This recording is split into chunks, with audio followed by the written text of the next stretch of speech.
पर जो हमें कामयाबी मिली, क्या इंडिया ने ऐसा सोचा था कि इस कदर उनको शिकस्त का सामना करना पड़ेगा? और ख़ासतौर पर जब राफेल की बात होती है तो एक वीडियो आपने भी वो देखी होगी, जब राफेल उनके पास आया वो समझते थे कि अब हम जो है ताकत में बहुत ज़्यादा आगे चले गए हैं, और उसकी पूजा का भी कुछ वीडियोज़ वगैरह थी वो भी सामने आई, जिस तरह से पूजा की जा रही है उसकी। और फिर सबसे पहले हमारी फौज ने राफेल ही गिराया उनका। लेकिन इस फतह का आगे चलकर हम किस तरह से फायदा ले सकते हैं? खासतौर पर टेबल टॉक की तरफ अगर जाते हैं तो क्या हमें अमेरिका को, जो उन्होंने सालिस का किरदार अदा किया, उन्हीं के प्लेटफॉर्म को यूज करते हुए आगे बढ़ना चाहिए? जी देखें, इसमें सबसे पहले मैं कुछ चीज़ों को क्लैरिफाई यहाँ पे करना चाहता हूँ कि हमारी ये जो बैटल थी इंडिया के साथ वो ख़त्म हो गई है, लेकिन जंग is far from over.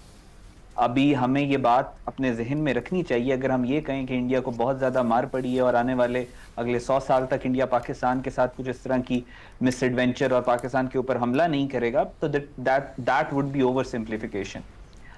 India, आपने नरेंद्र मोदी का भी ये जो स्टेटमेंट थी आपने वो भी सुना, उसने भी यही अपनी स्टेटमेंट में कहा कि ये एक पोस्टपोन हो गया ऑपरेशन सिंदूर, क्योंकि इनका जो माइंडसेट है, जो इनके अंदर अभी जितना जितना प्रेशर इनके मुल्क के अंदर आता रहेगा मोदी के ऊपर कि तुमने ये क्या किया है, तो उतने चांसेस ज्यादा हैं कि एक फैशिस्ट जो है वो इसको दोबारा से पाकिस्तान के खिलाफ कोई मिस एडवेंचर करने की कोशिश करेगा। इसको कोई इज्जत ने या गैरत ने या जमीर की आवाज की वजह से ये ऑपरेशन बंद नहीं हुआ, ये हमें जहन में रखना चाहिए। ये जो हमला इन्होंने किया वो इनके दांत टूटे हैं, इस वजह से बंद हुआ है। और जो बीजेपी के अंदर भी सेंटिमेंट है सुब्रमण्यम स्वामी का, वो भी ये पुश कर रहा है कि योगी आदित्यनाथ को इंडिया का प्राइम मिनिस्टर बनाया जाए, क्योंकि इलेक्शन तो अभी इनके नहीं होने, तो योगी आदित्यनाथ को बनाया जाए ताकि वो पाकिस्तान के ऊपर हमला करे। तो एंटी पाकिस्तान जो हेट्रेड है वो वहां पे बहुत ज्यादा है, और हमें अब स्ट्रेटेजिक लेवल के ऊपर जो थॉट प्रोसेस है अपना, उसमें कुछ तब्दीलियां लेके आने की जरूरत है। नंबर 1, हमें यहाँ पे मिलिट्री ट्रेनिंग को कंपल्सरी करना है। हर शहरी को, हर जो एलिजिबल शहरी है उसको लाजमी बेसिक मिलिट्री ट्रेनिंग आनी चाहिए। कोई मेडिसिन से रिलेटेड चीज, जो नेशनल कैडेट कोर का कॉन्सेप्ट था उसको रिवाइव करने की जरूरत है। हमें अपने ड्रोन वॉरफेयर को, जिस तरह पूरी दुनिया करे, जिस तरह अमेरिका करे, जिस तरह रशिया यूक्रेन कर रहे हैं, जिस तरह इवन अफ्रीकन कंट्रीज कर रहे हैं, हम ये जो जनरेशन जी है उसके साथ उसको हमें क्रैश कोर्सेज, जो ड्रोन वॉरफेयर के डिफेंस के ऊपर, अगर ड्रोन अटैक हो जाए आपने डिफेंड कैसे करना है, उन सारी चीजों के ऊपर इस डिस्कोर्स को हमें दोबारा इनिशिएट करने की अब जरूरत है। तीसरा, हमें ये बात समझ लेनी चाहिए कि अब जो हमारी डिप्लोमेसी है वो पीस टाइम डिप्लोमेसी खत्म हो चुकी है। अगले आने वाले 5-10 साल हमारी सिर्फ वॉर टाइम डिप्लोमेसी होगी, और उसमें हमें we have to take the war to the enemy. हमने इंडिया को हमें जितना एडवांटेज मिल चुका है, हमारे पास ग्राउंड क्लियर है, हम जो चाहें डिप्लोमेटिक फ्रंट पे कर सकते हैं, तो हमें एग्रेसिवली डील करना है। हमें आरएसएस को एज अ टेररिस्ट ऑर्गेनाइजेशन, खुद भी प्रोस्क्राइब टेररिस्ट ऑर्गेनाइजेशन पाकिस्तान के अंदर करना है, और फिर पूरी दुनिया को कन्विंस करना है वो इसको दहशतगर्द कहें। हमने मोहन भगवत को एक दहशतगर्द, डेजिग्नेटेड दहशतगर्द हमने उसको करार देना है, पाकिस्तान के अंदर भी, पाकिस्तान के बाहर भी। और जो हमें इस वक्त मीडिया अटेंशन मिल रही है, पूरी दुनिया का जो मीडिया पाकिस्तान पे फोकस्ड है, हमें इस अपॉर्चुनिटी का फायदा उठा के BLA, TTP और इनके जो लिंक्स हैं इंडिया के साथ, उसको एस्टैब्लिश करना है। We have to establish India as a terrorist country, as a country that sponsor terrorism. हमें हरदीप सिंह निज्जर के मर्डर को भी बाहर निकालना है, अवतार सिंह खांडा के मर्डर को भी निकालना है, पन्नू के ऊपर जो इन्होंने अटैक्स किए वो भी ट्रांसनेशनल टेररिज्म जो है इनका। We have to take out everything और पूरी दुनिया को क्रैश कोर्स देने कि ये है असल टेररिस्ट ऑर्गेनाइजेशन, स्टेट स्पॉन्सर्ड। दुनिया तो पहले भी जानती है ना अहमद हसन साहब। बिल्कुल आमिर साहब, दुनिया को तो पहले भी पता है, जिस तरह से इंडिया सिर्फ पाकिस्तान में तो दहशतगर्दी स्पॉन्सर नहीं कर रहा या कर रहा, दुनिया में भी उसका यही हाल है। तो मसला कश्मीर को लेकर क्या वाकई अब सिफारती सतह पर हम इस लेवल पर हैं? हमारी बॉडी लैंग्वेज ये होनी चाहिए कि मसला कश्मीर के हवाले से अब जो कि अमेरिकन सदर भी बात कर रहे हैं, उस पर हमें खुलकर अब बात करनी चाहिए और इस मसले के हल की तरफ बढ़ना चाहिए। देखिए, जब हम बात करते हैं ना कि जी हम गलत फहमी में होंगे कि 10-12 साल इंडिया कुछ नहीं करेगा, हम ये बात करते हैं तब कि हमने उनको जो डैमेज पहुंचाया है, जो उसको वो रिकवर करेंगे। हमने तो अपने आप का दावा किया ही नहीं था कभी कि हम क्या कर रहे हैं।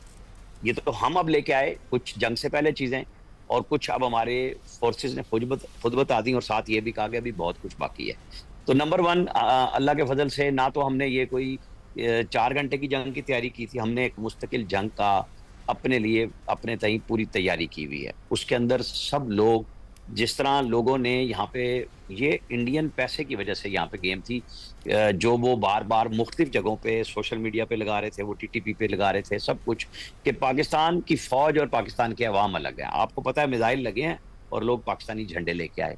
तो ये इनबिल्ट है हमारे अंदर अपने मुल्क के साथ वफा की चीज, ये कोई पैसों से नहीं होती। चंद लोग हैं बदकमाश जो बाहर बैठे हैं या यहाँ पे जिन्होंने ट्वीट्स किए, वो सब चीजें सोशल मीडिया पे हर चीज में वो लीडर को भी ढूंढ रहे थे कि जी उसके बगैर कुछ नहीं होना, जो कह रहे थे कि यहाँ पे जनाब मैं क्या हमला कर दूं।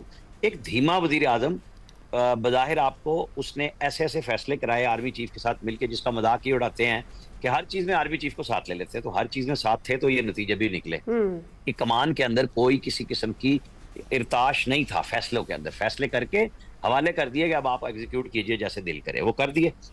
अब जो सिफारतकारी आप देखें, आसिम इफ्तिखार जो हमारे मुस्तकिल मंदूब हैं, क्या क्या बातें नहीं की खड़े होकर सिक्योरिटी काउंसिल में। हमारे जो रिजवान साहब हैं अमेरिका में सफीर, क्या इंटरव्यू शानदार अंदाज से डिप्लोमेसी उसमें वो बढ़ के आगे आए हैं। डॉक्टर फैसल जो बरतानिया में हमारे हाई कमिश्नर हैं, क्या नहीं किया उन्होंने, सारे जवाब दिए। और हमारी डिप्लोमेटिक कोर को मौका ही पहली दफा मिला है। ये इस किस्म की बातें जब वो झूठ फैलाने पे लगे हुए थे और हम सच बताने पे लगे हुए थे, वो दुनिया ने नतारा कर लिया उसका सारा कि भाई किस किस्म के लोग हैं कि एक सबूत देने को तैयार नहीं और पैटर्न पे बात कर रहे हैं। ये जो फेटअप से हम निकले हैं ना, इसने हमारी हर चीज दुनिया के सामने ओपन कर दी हुई है कि हम कोई टेरर स्कूल नहीं चला रहे। माजी की बातें जो अमेरिका के साथ मिलके अगर हम कभी रशिया के साथ लड़ रहे थे और कभी कोई लड़ाई लड़ रहे थे, वो सारी चीजें खत्म हो गई। आज हमारे जो अफगानिस्तान के लिए नुमाइंदा हैं मोहम्मद सादिक साहब, वो 4 दिन से वहाँ बैठे हुए अफगानिस्तान में, जहाँ चाइनीज जो मंदूब हैं उसके लिए अफगानिस्तान के लिए ट्रायलैटरल मीटिंग हो रही है।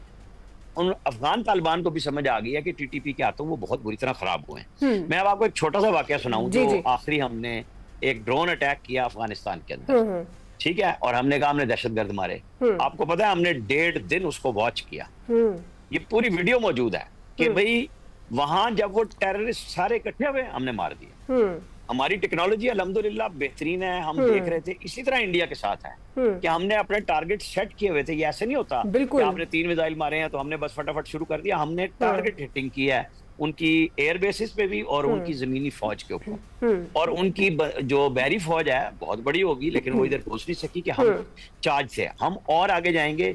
इस कौम ने आगे जाना इंशाल्लाह, तरक्की करनी इक़्तिसादी तौर पे भी। ये जो हम बार बार फंसते रहे भंवर में, एक दिन पहले जंग से हमें आप $2.3 बिलियन का IMF का पैकेज मिला, वो उड़ सकता था जो अमेरिका का और इंडिया का जोड़ था। क्योंकि इंडिया उससे पहले हमें कह रहा था अमेरिका कि जनाब आप जाने और इंडिया जाने आपस में तय कर लें। फिर आना पड़ा ना कि भाई ये कुव्वत उनके इल्म में थोड़ी बहुत थी और कुछ थी इंडियन जनरल के पास और एयरफोर्स वालों के पास। लास्ट कमेंट खालिद साहब, देखिए मसले कश्मीर के हवाले से आपको लगता है अमेरिकी सालसी काम आ सकती है? देखिए कि भारत को दफाई महाज पर, सफारती महाज पर और इसके साथ अब जो है वो हम देख रहे हैं कि मुआशी महाज पर भी शिकस्त का सामना है।